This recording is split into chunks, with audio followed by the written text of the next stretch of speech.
안녕하십니까. 우리 지역의 이슈에 대한 공감과 창의적인 대안을 제시하는 시사공방입니다. 오늘 함께해 주실 분들 만나보겠습니다. 송재봉 전 청와대 행정관, 신용환 서원대학교 교수 나오셨습니다. 안녕하십니까. 네, 안녕하세요. 청주시가 원도심의 개발 고도를 제한하는 도시계획을 내놓으면서 주민들과의 갈등이 커지고 있습니다. 청주시는 지난 13일 도시계획심의위원회를 열고 해당 계획을 확정지으려고 했지만 시민들의 강한 반발에 부딪혀 결국 재심의를 하기로 결정했습니다. 원도심 경관지구에 해당하는 지역의 주민들은 재산권 침해를 주장하며 고도 제한 조치에 강한 불만을 드러내고 있는 반면 청주시는 원도심의 정체성을 지키기 위해 꼭 필요한 조치라며 주민들을 설득하겠다는 방침인데요. 이번 시간에는 청주 원도심 고도 제한을 둘러싼 논란과 올바른 구도심의 재개발 방향은 무엇인지 이야기해 보도록 하겠습니다. 네, 청주 원도심 고도 제한 이런 내용이 있습니다. 해당 지역이 일단 어디고 또 이 지역에 어떤 역사적 가치가 있는지 먼저 좀 여쭤보고 싶은데요. 네, 행정관님 먼저 대답해 주시면 좋겠습니다. 네, 알겠습니다. 총 이제 네 곳을 고도 제한 지역으로 지정을 하려고 계획을 세우고 있는데 역사문화지구죠. 중앙공원을 중심으로 한 구청원군청 일대가 되고요.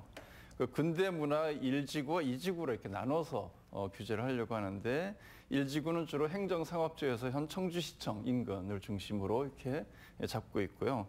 2지구는 주성초나 평화아파트 또 수동성당 이 일대를 2지구로 이렇게 하고 있고 전통시장지구에서 서문시장이나 육거리시장 이렇게 이 지역을 이제 고도 제한을 하는데 각각의 지역에 따라서 층수가 굉장히 좀 다릅니다. 최소로는 이 7층 이하에서부터 최대 15층까지 이렇게 이제 고도 제한을 하겠다 이렇게 현재는 계획을 세우고 있고요.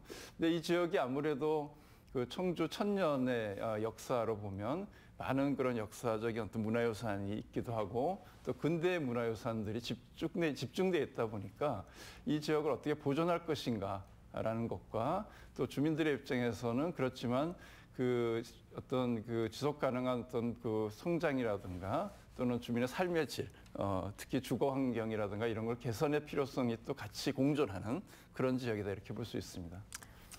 네, 이제 불통행정이다, 각종 비판에 시달리다가 이제 하다가 청주시가 공산당이냐 주장까지 나오게 되는 사태까지 맞았습니다.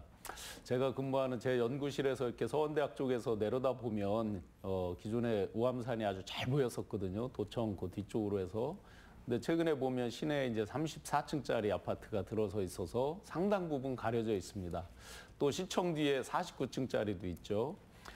그런 이제 여러 가지 기존에 인허가 내놨던 거에서 갑자기 지금 이제 고도를 제한한다라고 하니까 아마 많은 이제 안 그래도 재산권이라든지 여러 가지 갈등이 내재돼 있는 것들에 대해서 갑자기 이렇게 시행한다 그러니까 많은 갈등을 야기하는 그런 상황인 것 같습니다. 네, 이 개발의 필요성도 있을 수 있는데 이런 관점에서 보면 현재 청주 원도심 상황은 좀 어떤가요?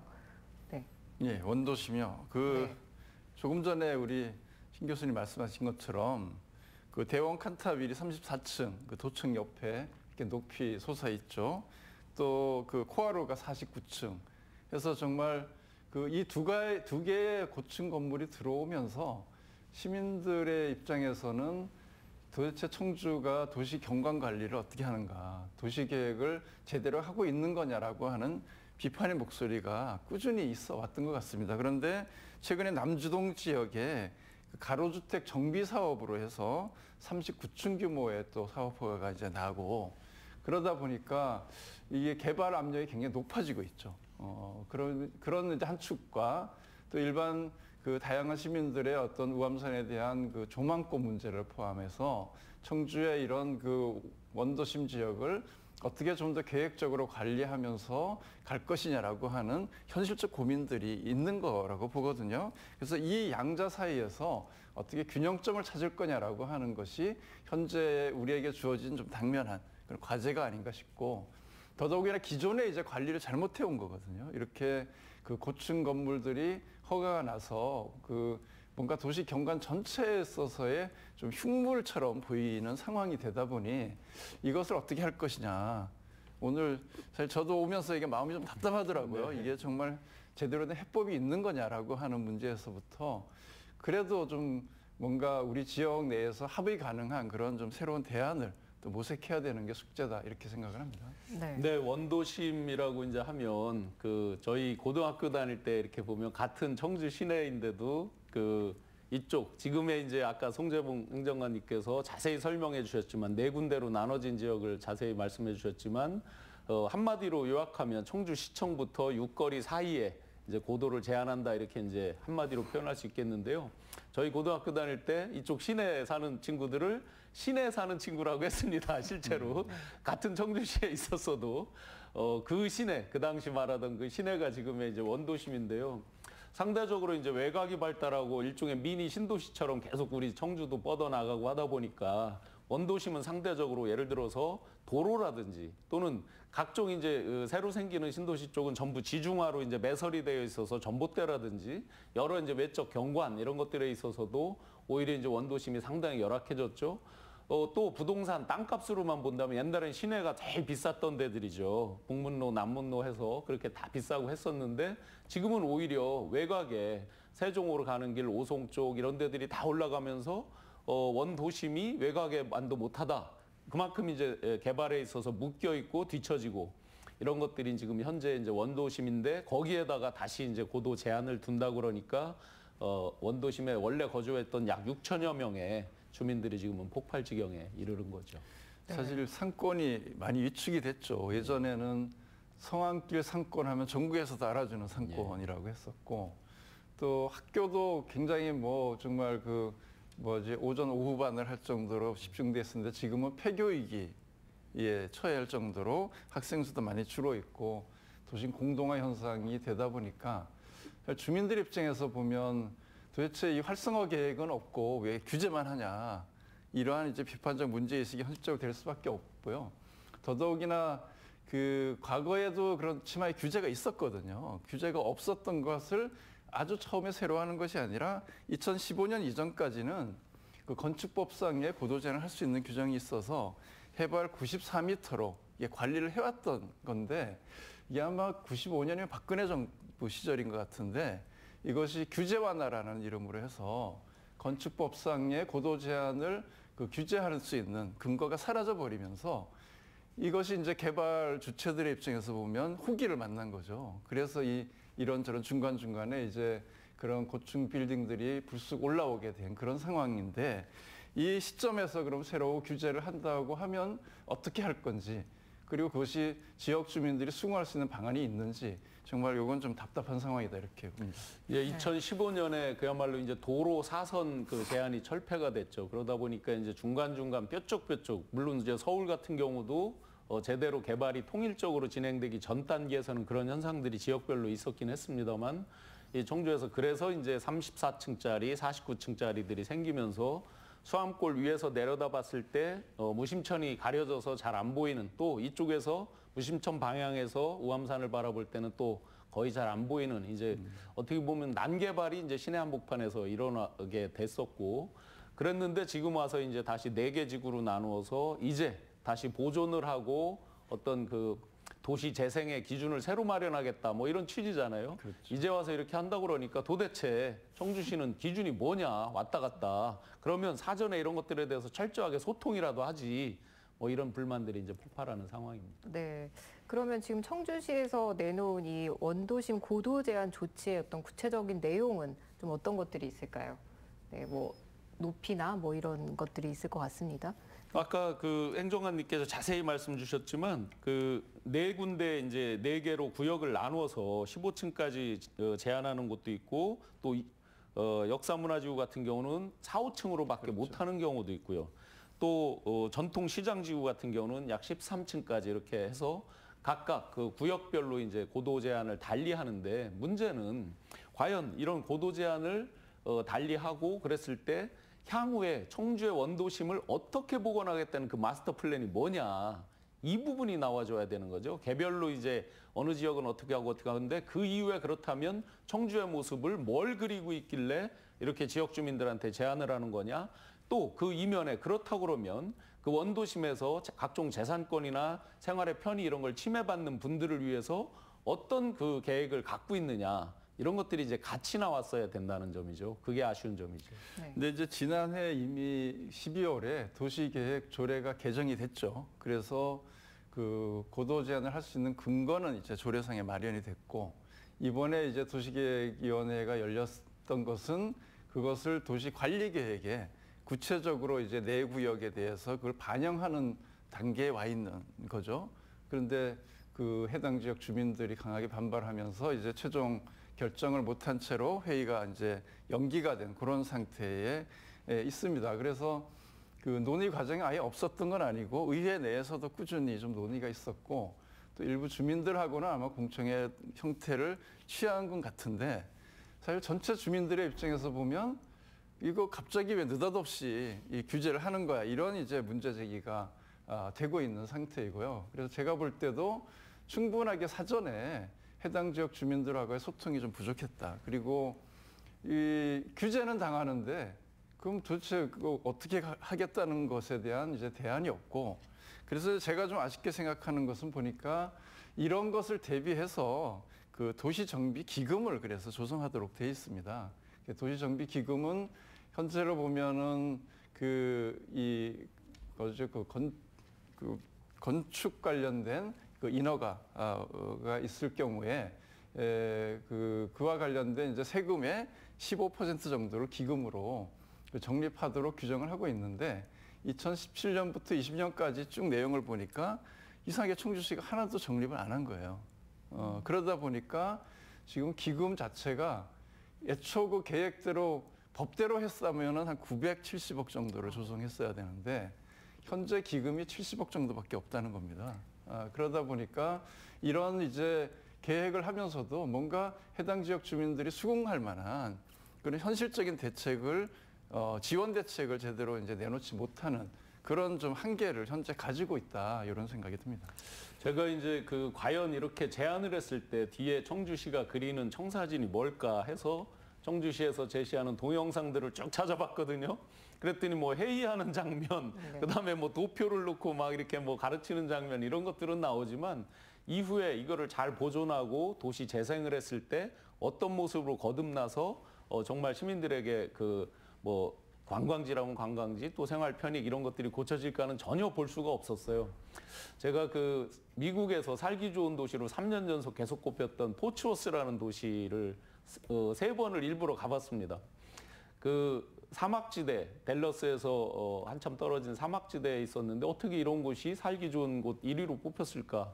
가보니까 금요일 저녁에는 막 카우보이 그 서부 개척 시대에 남아 있었던 뭐 이런 식으로 다 축제를 하고, 다시 또 안을 들여다보니까 전통 그 지구를 잘 살려서 다 매입을 해서 관광지화했고, 또 슬럼가처럼 돼 있었던 데는 시에서 다 매입을 해서 세계 최고의 작품들이 전시되어 있는 박물관, 각종 갤러리, 그리고 그 음악당 뭐 이런 것들로 쭉 이어져 있고요.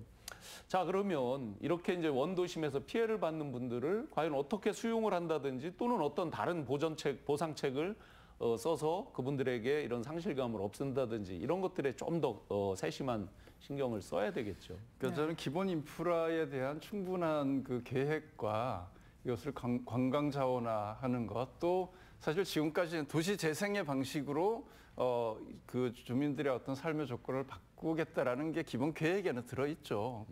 그리고 관광 자원화하고 뭐 이런 계획은 있는데 이게 와닿지가 않는 거죠. 네. 근데 또 그 서울이라든가 수도권의 새로운 핫플레이스를 보면 대체로 그 아파트 밀집 지역이 아니잖아요. 이런 그 기존에 그래도 그 전통과 역사가 잘 보존되고 있는 지역이 새로운 어떤 그 관광지로 또 부상하기도 하고 많은 주민이 찾는 그런 장소가 되기도 하기 때문에 어떻게 보면 청주시가 그런 어떤 종합적인 계획들을 사전에 잘 만들고 해당 지역 주민들하고 좀 협의를 하는 그런 좀 노력들이 조금 더 필요한 상황이다 이렇게 생각을 합니다. 아마 이제 그 각종 모델들이 굉장히 많거든요. 도시 재생이나 이제 원도심들 보전 모델 이런 것들이 굉장히 많아서 해외 사례 뭐 일본 요코하마 사례, 런던, 독일 뭐 굉장히 많습니다.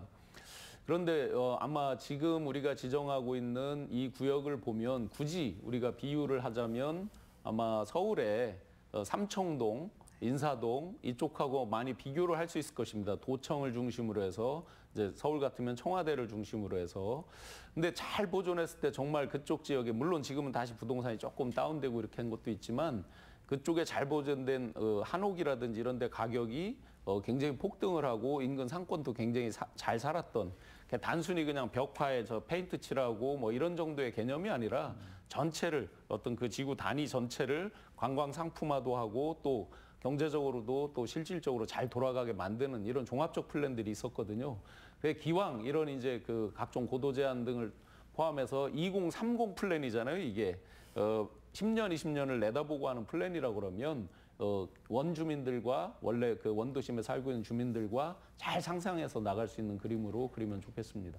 네, 지금까지 두 분이 많은 얘기해 주셨는데 이제 개발에 대한 부분 또 그리고 어떻게 보면 도시 경관을 지키는 부분 이게 좀 충돌을 하는 것 같습니다. 이 부분에 관해서 패널분들 입장을 좀 정리를 해주신다면 이 고도 제한 조치 자체에 대해서 어떻게 생각을 하고 계시나요? 네. 어디나 규제가 없는 곳은 없어요. 도시라고 하는 건 그 사유재산권이 그 존중돼야 되지만 무제한적인 또 그 사유재산권만을 이야기할 수는 없거든요. 왜냐하면 도시라는 것이 우리가 지역민의 공동체가 함께 살아가야 될 공간이기 때문에 이제 그런 현실적 한계가 있다 이렇게 보고요. 그래서 시민들이 생각할 때 이 원도심 지역을 보존할 필요가 있다라는 시각도 있고 또 한쪽에서는 그 조망권에 대한 문제도 있고 그래서 이런 것들을 배제할 수는 없다라는 생각입니다. 그래서 원칙적으로 이 지역을 관리는 하되 문제는 지금 내세운 그 규제 수준을 그대로 유지하기보다는 좀 더 주민들과 좀 충분히 토론을 해서 정말 그 고도가 그 정도가 적정한지 아니면 조금 더 유연성을 발휘할 수 있는지 이런 문제에 대한 좀 논의가 일차적으로 필요하다고 보고요. 또 해당 지역 주민들도 아마 그런 어떤 충분한 대안을 가지고 논의하면 저는 조금 더 수긍할 만한 그런 그 방식들이 나올 수 있을 것이다 이렇게 생각을 합니다. 그래서 무작정의 개발이냐 아니냐 이렇게 그 단정해서 하기는 어렵다. 왜냐하면 현재 그 지역 중에 일부 지역은 그 실적인 재건축을 해야 돼만 주민들이 살 수 있는 지역도 있거든요. 그렇다면 그런 지역은 가능하도록 그러면 청주시가 어떻게 인프라를 투자하고 앞서 얘기한 도시정비기금 같은 걸 활용해서 뭔가 그 실적인 재건축이 가능하도록 도와줄 수 있는 그런 정책적인 시도들 이런 것들이 좀 복합적으로 논의가 될 필요가 있다 이렇게 봅니다. 네. 제일 약 오른 게 이제 줬다 뺏는 거잖아요. 조삼모사라는 그 고사성어가 있듯이 그 일대의 형평성, 배 아픈 건 정말 누구든지 참기 어려운 일이죠. 본능적으로. 주변 일대 49층, 34층, 또 지금 남주동 일대에 33층짜리가 계획돼서 뭐 착공을 할 수 있는 단계로 막 인허가 절차가 가고 막 이러다 보니까 정말 상대적 박탈감. 기존에 그럼 인허가한 건 뭐냐? 도대체 다 가려놓고 이제 와서 이게 뭐냐? 하는 어떤 행정의 일관성 이런 측면에서는 마땅히 비난받아서 마땅하고요. 또 비난을 떠나서도 정말 일관되지 못한 행정에 대해서는 100번이라도 사과를 해야 되는 건 맞다고 보고요. 다만 그러면 우리 청주, 충북 그런 문화유산이라든지 또 나중에 후대를 위해서 여러 가지 관광지원이라든지 이런 걸 생각하면 지금이라도 또 환경 문제까지 다 생각해 보면 보존하지 않을 수 없는 필연성에 대해서 공감들을 많이 하고 있거든요. 그러면 이것을 잘 절충하려면 자, 주민들이 주장하듯이 7층 이하를 예를 들어 짓는다. 어떤 사업자들이 사업 이익이 적은데 오겠느냐. 또 주민들의 그에 따른 경제적 이익이 그만큼 커지느냐. 작다는 거죠. 그럼 이런 것들을 다 상쇄할 수 있는 보존책들을 잘 마련해서 주민들 뜻을 잘 좀 주민들의 마음을 같이 이렇게 어루만져 줄 수 있게 해야 될 것 같습니다. 네, 좀 일단 문제점에 관해서 좀 살펴보면 아까도 얘기가 좀 있었지만 일단 현재 청주시청 인근에 49층짜리 건물이 있기 때문에 이제 이 부분에 관한 형평성 문제가 좀 있을 것 같고요. 그리고 또 사유재산을 침해하는 게 아니냐 이런 좀 또 의견이 있기 때문에 여기에 대해서 그럼 어떻게 보상을 할 건지 좀 이런 부분도 있을 것 같습니다. 이 문제점들에 관해서는 어떻게 보시나요?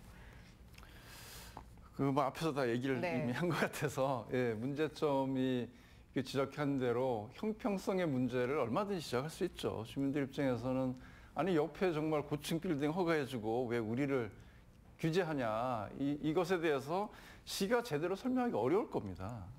그런데 그렇다 보니까 이제 충분하게 그 사전에 어떤 의견 수렴 절차라든가 또 주민 의견이 반영되는 과정이 부족했다 이런 지적을 하는 거잖아요.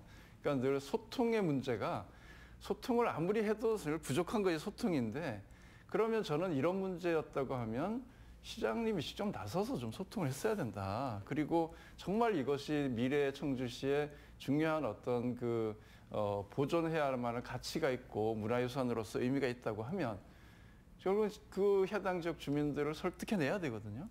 그리고 설득하기 위해서는 맨입으로만 안 되잖아요. 그러면 그에 걸맞는 대안들이 들어와야 된다. 그래서 제가 볼 때는 문화적 재생만으로는 안 된다. 그러니까 지금까지 도시 재생이 문화적 재생으로만 접근하다 보니까 그 시기가 끝나면 그냥 되돌아가 버리는 거죠. 그러면 문화적 재생과 동시에 경제적으로 어떻게 재생할 거냐라는 문제가 함께 제시가 돼야 된다는 겁니다. 그래서 저는 필요하다고 하면 그 해당 지역에 저는 오히려 그런 혁신적인 그런 창업 이런 것들이 필요하다고 보거든요. 그래서 그 로컬 크리에이터들만이 아니라 기술 기반의 혁신 창업들이 오히려 도심 속으로 들어가고 그렇게 해서 이것이 경제적 재생과 문화적 재생이 동시에 일어날 수 있도록 하는 그런 방식의 접근이 필요하다 이렇게 봅니다. 문제점으로 보면 이제 진행자님께서 변호사님이시니까 가장 잘 알겠지만 사유재산이라든지 또 다른 쪽에서 주민들이 누려야 될 환경에 대한 기본권이라든지 이런 헌법상의 가치는 기본적으로 다 등가성이잖아요. 다 똑같잖아요, 기본적으로. 그러면 어떤 거를 하나를 침해할 때는 그에 비례해서 다른 걸 또 내줘야 되는 비례성의 원칙이 있는 거고 또한 일반 합리적 기준에 의해서 과잉금지 원칙이라는 게 있잖아요. 너무 과도하게 제한을 해서 그분들에게 피해를 주면 안 된다는 또 기본 원칙이 있잖아요.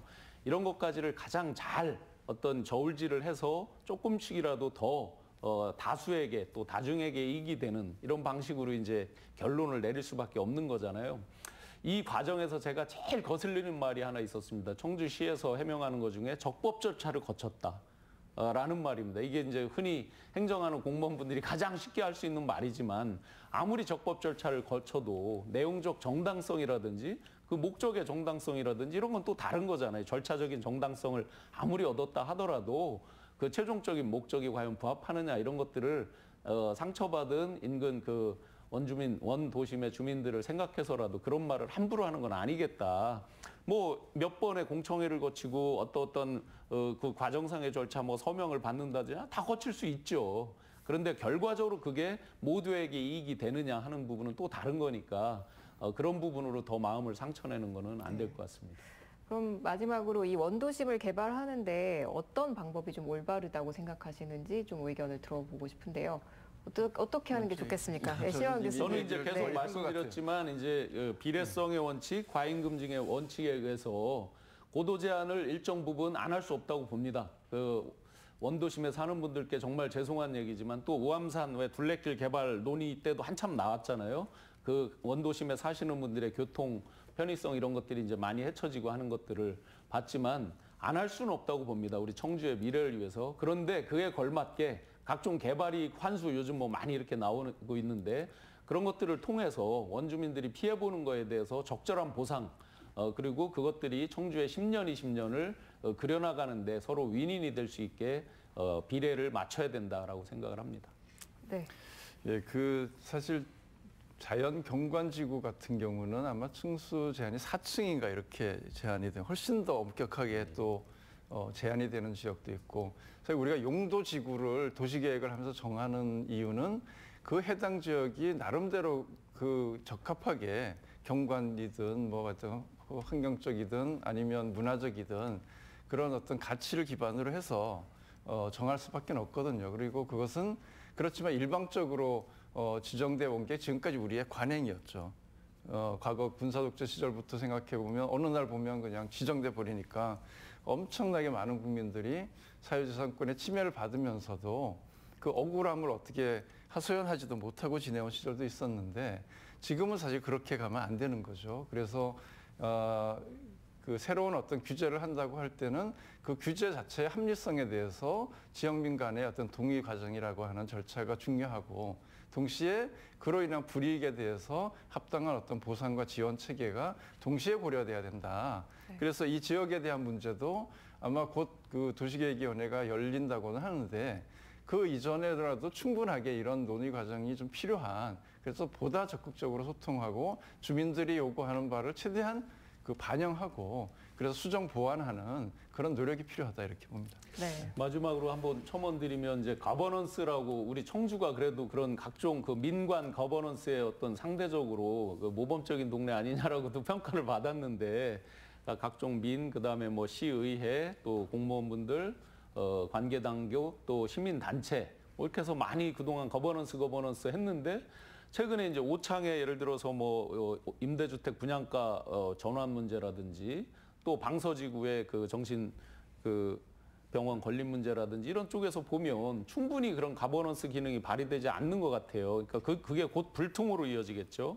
그러니까 요즘같이 쌍방향 소통이 활발한 시대에 기왕이면 미리미리 주민들과 화끈하게 열고 소통하고 이런 것들로 주민들의 요구를 정확히 반영하는 행정이 이루어지면 좋겠습니다. 네.